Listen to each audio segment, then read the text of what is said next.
So friends, hello everyone. We continue to monitor the events on the Ukrainian front. The situation at the front as of February 13. On the border with White Moscow, no changes.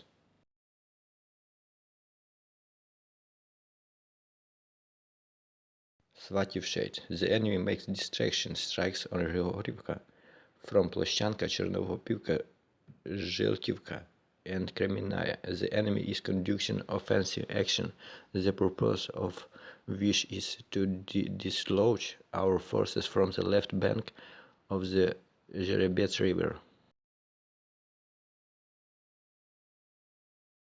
Bakhmut shade. The Katsap are developing an offensive on Zelensky and Paraskovivka. The armed forces managed to stop the enemy along the road. The tracks no longer plays any logistic role, but is the situation frontline. The enemy's main task there is to dislodge the armed forces from Paraskovivka. The enemy's offensive in the direction of Rozdolivka and Vesele was unsuccessful. Fighting continues in the eastern parts of Bakhmut. The situation resembled footage from the movie Stalingrad in the 1993. In the Ivanovo region, the Katsavs collect reserves and immediately send them into battle, but almost all attacks are repulsed. Avdiivka shade. The enemy is storming the western outskirts of Novobakhmutivka. A large force of subhuman is concentrated on Krasnogorivka.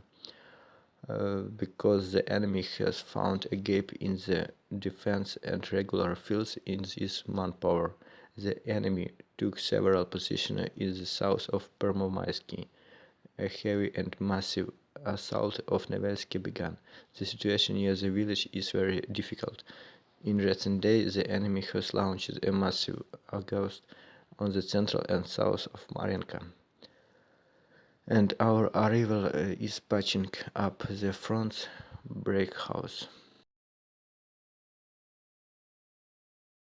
Zaporizhia shade. The enemy's attempt to occupy the Mariupol highway south of Aryushev continue. Towering shade, no change. Analytical note. The last few days have been extremely difficult for the defense forces. Showing heroism and self-certificate, our soldiers managed to restrain the onslaught of the enemy.